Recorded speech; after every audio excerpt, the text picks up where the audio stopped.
बीती रात जब पाकिस्तान ने हिंदुस्तान को फ़ोन किया सीज़ फायर के लिए, तो हमको एक डायलॉग याद आ गया कि ज़िंदगी झंडवा फिर भी घमंडवा।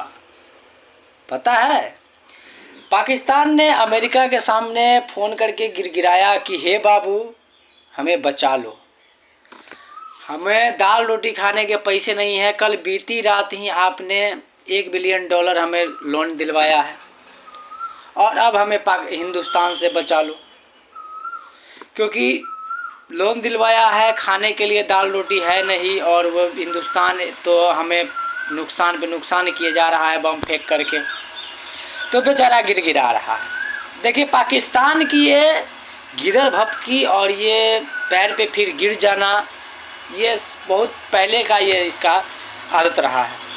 1947 में जब कश्मीर पर उसने हमला करा 1947 में, तो जब हमने 2 झापड़ खींच के लगाया खदेरा, तो फिर बोला सीज़ फायर, फिर वही कहानी।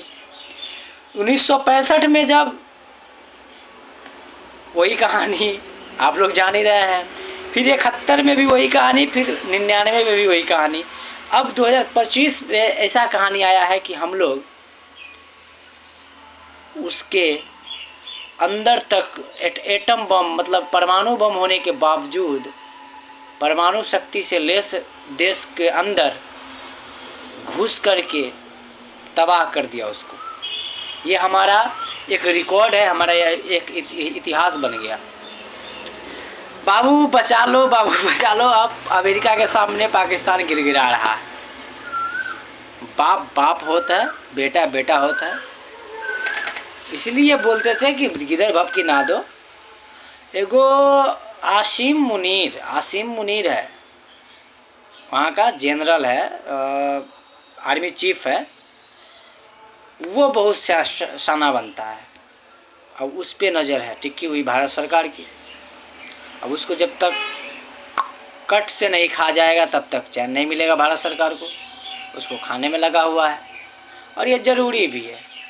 पहले गिदड़ भपकी देगा पाकिस्तान, उसके बाद फिर पैर पे गिर जाए, ए बाबू बचा लो, बाबू बचा लो। कहा था मोदी ने, पृथ्वी की आखिरी छोर तक ढूंढ कर मारूंगा और कल्पना से परे सजा दी जाएगी।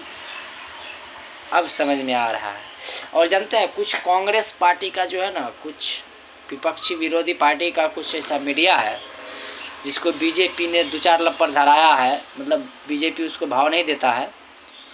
उसे मीडिया क्या बोलता है कि ये सारा न्यूज़ गलत है। ये न्यूज़ गलत नहीं है, बिल्कुल सही न्यूज़ है। और पाकिस्तान को रियल में भारत ने हगाम उड़ा दिया है, ठीक है। और अब जो है बाबू बाबू कर रहा है, लोन भी बेचारा लिया है $1 बिलियन का। तो ये सारी चीज़ें हैं। इंटरनेशनल मुद्रा बैंक से जो है उसने $1 बिलियन लिया है पाकिस्तान ने, क्योंकि दाल रोटी खाने के लिए भी पैसे नहीं हैं। ये चीज़ है। चलिए मिलते हैं अगले वीडियो में, तब तक के लिए प्रणाम।